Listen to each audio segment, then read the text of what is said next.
Hello, everybody, and this is Soulful. Welcome. Today, I am hanging out with a composer. His name is Justin Elias Marshall. Is that how you say it?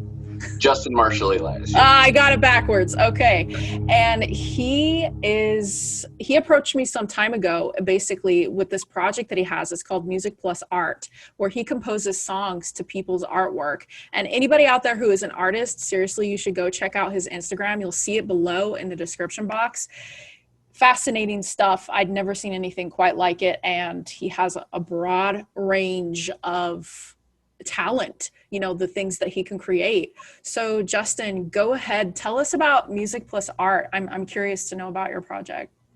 Yeah, well, in sort of the pre-interview phase, we were just talking about how what she does, what you do with your readings kind of coincides with what I do, in that we intuit people's feelings into some other form. And so what I do with Music+Art is I do my best to want to get to know the person, and if I can't do that, to get to know their artwork. And in that way, using my intuition and then years of musical composition practice and studying theory and musicology, I turn that into a song that I hope represents the art and the person, sometimes one or the other, sometimes both. And I started doing that because I am motivated best by making music for people. I love gifting people in general. I'm a giver. I like rewarding people and buying fun things for my girlfriend as a surprise. And music was like feeling empty with me when I didn't have a job.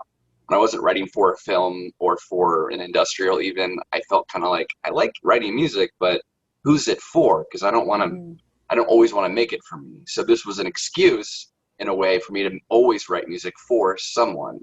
And that ranges from people who are like, cool, to people who are blown away, to people like you who are very interested and articulate about the experience. And kind of, I feel your response was the normal response.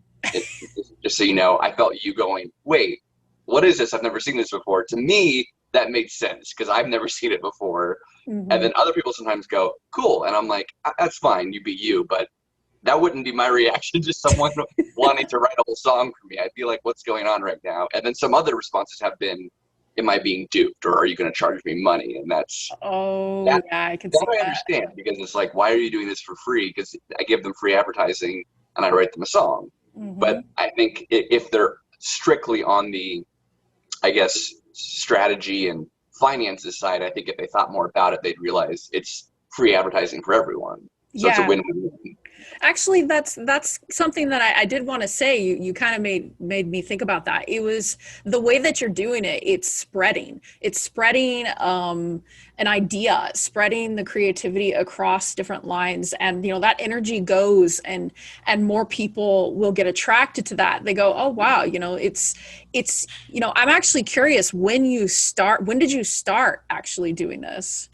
I am, infamously bad with time, I'll tell you. It's like the thing that doesn't exist in my brain. People joke that I'm good at a lot of things, at writing, music, acting, so on. But I have no idea what time it is at all, ever, what month. So I think I've been doing this for almost a year now. And the genesis of the idea was actually, how can I be a 32-year-old man who hates social media and turn that jaded attitude towards how can I use social media to do what I love and to spread what I believe in, which is altruism and creativity. And I just sat and thought about it for a long time.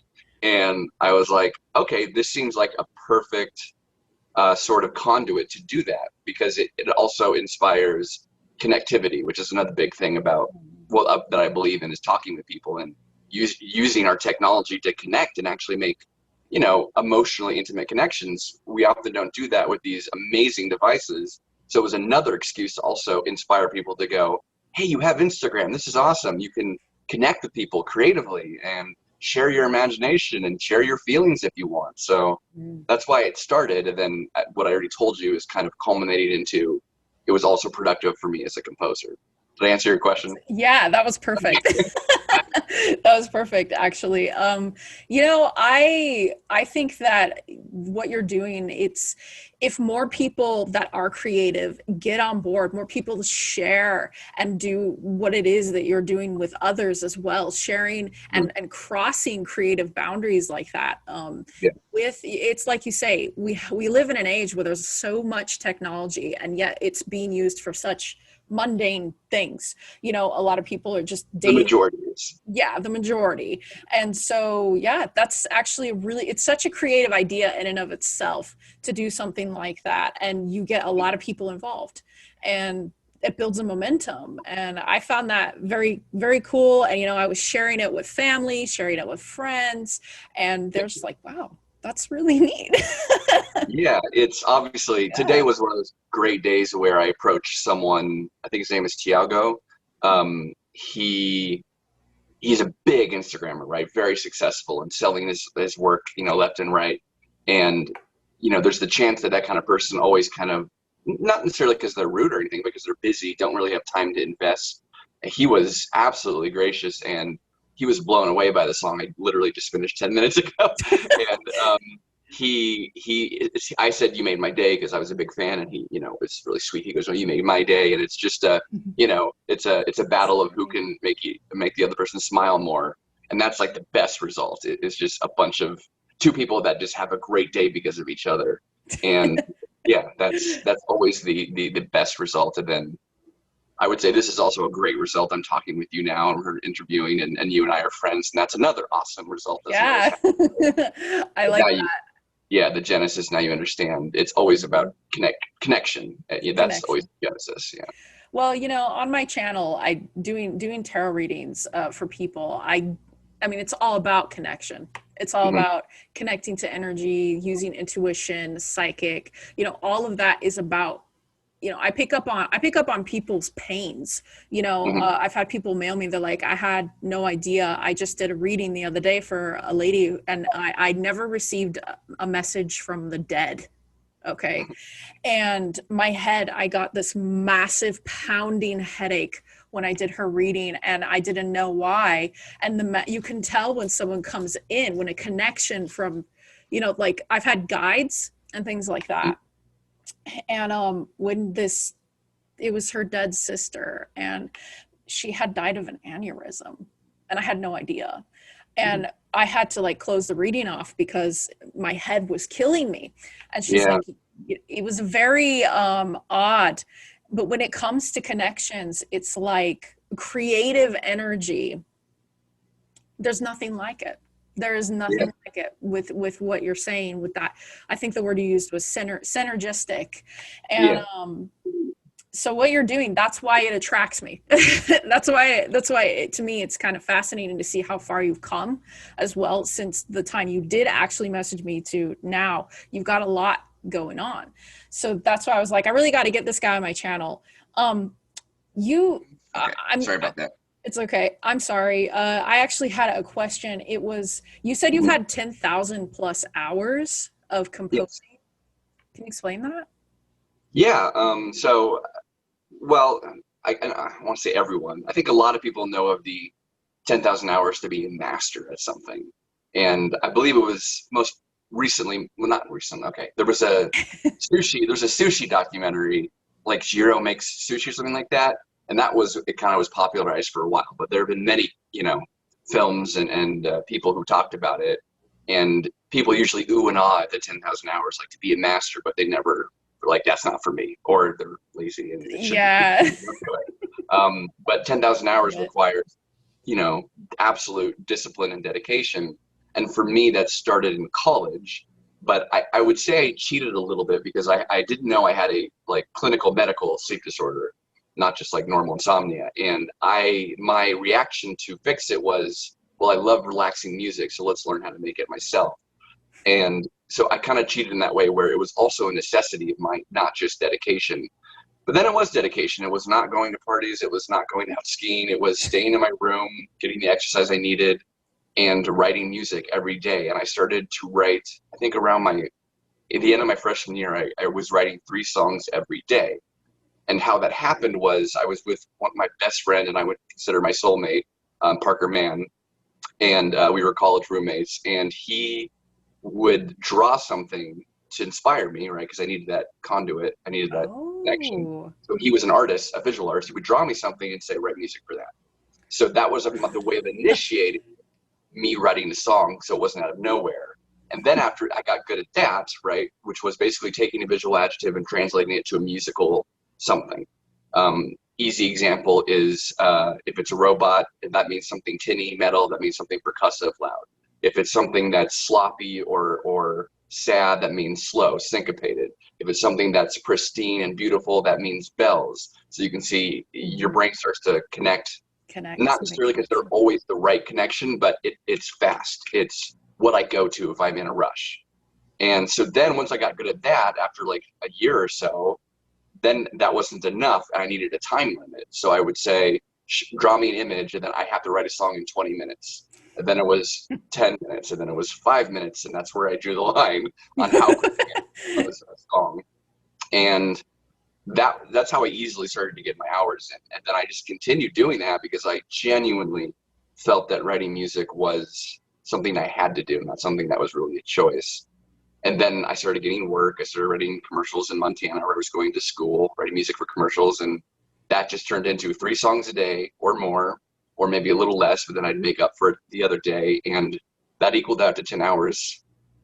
I don't know, quickly. Wow. Of how many times. So you pushed yourself. You really pushed yourself. Like I did. Yeah. I did, and I just want to say that it was also a necessity. So not that I didn't work hard, but it helped that I needed music to sleep. I needed music to help me kind of physically, my health. Oh, you know, it's alchemy. That's as an artist, you know, I myself, I had almost 4 years ago now, I had an awakening process that triggered an alchemical process, and I used art to express symbolism, things that were coming to me over the years, and I still do, through connections. And what you were talking about, you know, making connections in the mind and being able to alchemize that. You know, you're taking one element of something and you're completely turning it into another, and it still relates, you know. And so it's just, to me, I find it's creativity is such a fascinating thing. And it sounds like in your life, you know, you've used it to help heal. It's healing, and it has so many connections to powerful things, including my grandfather, who passed away a while ago. But the reason I use my full name and that you got it confused is because I'm so sorry about that. Passed away that I would use his name. His name's Frank Marshall. So he wanted that namesake to continue on. My nephew's named Marshall, and so he said if he ever got into entertainment, please use my name. And so he loved music, my grandfather, and unfortunately he wasn't around long enough to see my kind of rise up into my music career. But Justin Marshall Elias, that's his name, and it also connects me to him. And writing is a necessity because I know that's what he would want, and he told me to keep music in my life even if it wasn't a career.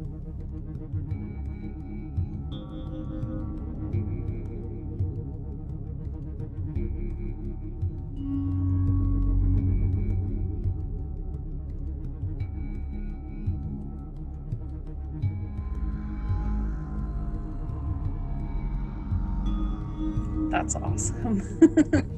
That's really cool. You know, there's not many people do that. Not many people do that. So it's really interesting. So what else do you do that's creative? You said you mentioned that you act as well. That's something you do? It was just an Idaho lottery commercial where I got to be total asshole for like a whole day. I usually play here in Idaho, but in commercials I usually play the nice either guy next door or the kindly dad. I play because I have a kind of a soft, approachable face, but they didn't know I could go psycho. So before it was like, can you play an asshole? I'm like, absolutely. That's half my day. And so he re-auditioned me to show the clients Idaho Lottery that I could be crazy. So then I got that part, which was a lot more fun for me than playing the straight-laced guy. I got to be the annoying asshole. So I act, not as much as I write music, but I act. I used to model for my primary income, that went away because of COVID-19, and it was a spokesmodel. So it involved personality and creativity because I had to represent Chevy, the brand, and give speeches. And then I also taught myself American Sign Language conversationally so I could speak with deaf people. And don't get me started on the world of deaf and music, because it's a really fun topic to go into how they perceive death and music. Deafness and music. Deafness. Oh, okay. Are And you talking? So, I don't know if I should say it because I was about to say, like, are you talking vibration or? Yeah, not talking about deaf, but yes, for deafness, okay. yes, vibration, vibrations, but also it's another subject. But anyways, okay. I know a little bit of American Sign Language, so I would say that's a creative endeavor as well, because it's a very expressive. You have to be expressive. That's half the language, is the non-manuals in the context. And then I write comedy. I had a sketch show for a while that was fairly popular on YouTube called It's Like Science. It's still up? Is it still up there? All my stuff's still up there. So if you search It's Like Science on YouTube, you'll see a bunch of goofy, very absurdist sketches. So if you're not into anti-humor and absurdist, then you won't be your jam. I'm sure I'll find it funny. Yeah. I'll check it out. All right. Yeah, you heard that, guys. Go check that out. You got to go see it. May continue someday, but I have people chime in every now and again. But yeah. Oh, yeah. And then I guess, the other big thing would be sound design. It's another creative. I just did sound design for an award-winning sci-fi that just came out on Dust on YouTube, the channel Dust, and the sci-fi is called Happiness. I did the sound design for that. Okay, Dust. If you link me that, I'll put that in the description box as well down below. Cool. Yeah. I'm gonna, just put it all there. Yeah, put it all. We'll put it all there. We'll put your SoundCloud. Your he's just so you guys know, Justin also sells music. I just recently bought an album of his off of Amazon, so you can check him out over on Amazon. And I haven't had any time to listen to it. I'm gonna do that tonight. You're like it's ambient texture soundscape. Okay. Yeah, thank you for buying it. Yeah. Oh, it was it just came out. It was your one that just came out. So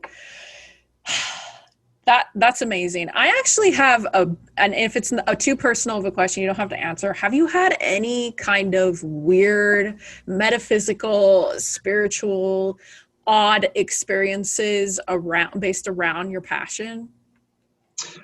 Yes, multiple occasions. And it's funny because I'm more of a skeptic, and I'm not very spiritual, and yet as you know, because I've told you, I like tarot card readings. I like spirituality. I think it's more in the vein of what's his name, the Cosmos. Neil deGrasse Tyson. Him, definitely, but before him, the one who originally did the Cosmos. Anyways. Oh, okay.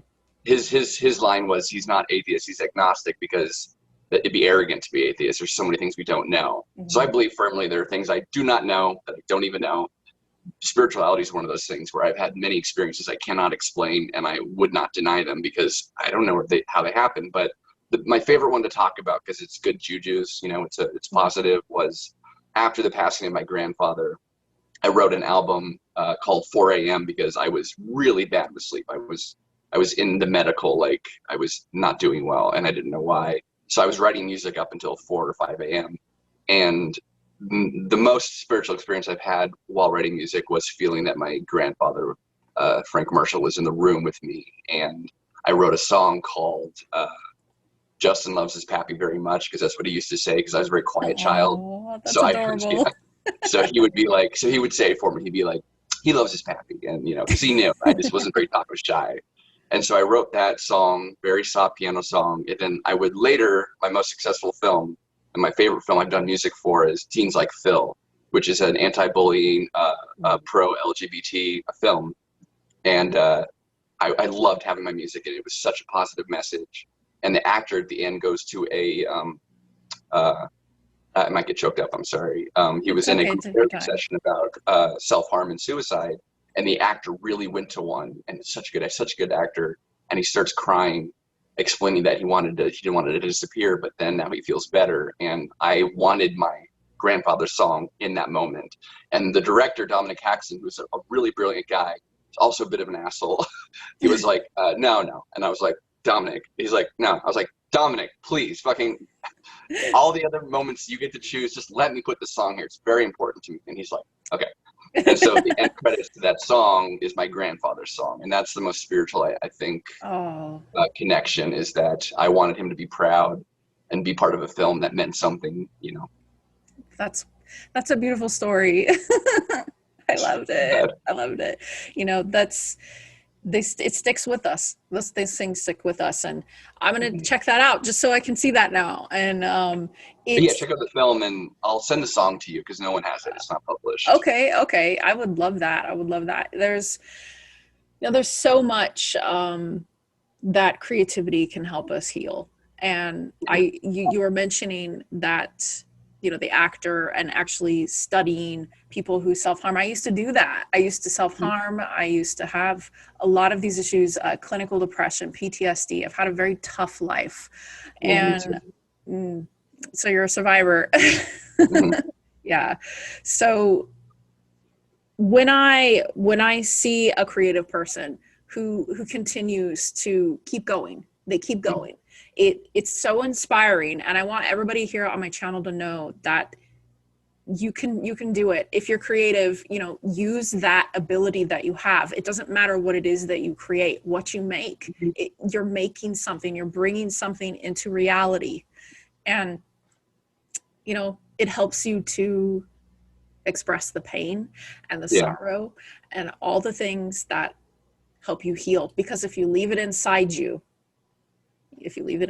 that's when it festers too much, you know. Yeah, and to add to that, I would say if you have the courage, or if you just want to, because you never have to, want to share what you've created, the right people, such as you and I would say, will react and see that intimacy and would never jeopardize it or take advantage of your vulnerability, which is, I think, the often confused words of weakness and vulnerability.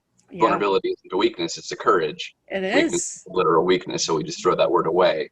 So if Yeah. you feel like sharing, the right people will see that and you know, give you the good vibes. Like Justin, okay, making music. All right, so thank you for joining me for this little interview. I really enjoyed it. If is there anything else that you would like to say? Anything to, you know, you can talk about any new projects, any new albums, anything here. This is your space right now to go ahead and say it. Yeah, a quick selfish plug would be, please, if you enjoy ambient music or electronica, please do follow me on any service you use. Spotify ideally, but I'm on everything. Definitely follow me on Instagram, and kind of away from the plug and more serious, I also talk about mental health, and you and I dipped into that very effortlessly during this conversation. And I also talk about mental health in my channel. So if you feel like talking about that, that's fine too. Reach out to me, I'll speak with you. And I have on my highlights mental health 1 and 2. So if you're interested and you can handle it, I tell my story, the survival story. If that would help you, then listen. If it's gonna be too heavy, don't worry about it. Just do your thing and enjoy my music. All right. Well, you heard it. Okay. Thanks for joining us, Justin. And look forward to more of these, everybody. I have somebody else planned coming up, the lead singer from the band Wormhead. I don't know if you've heard of them. They're from Southern California, I believe, and his name is Jeremy. So look forward to that coming soon, okay? And I will see you all later.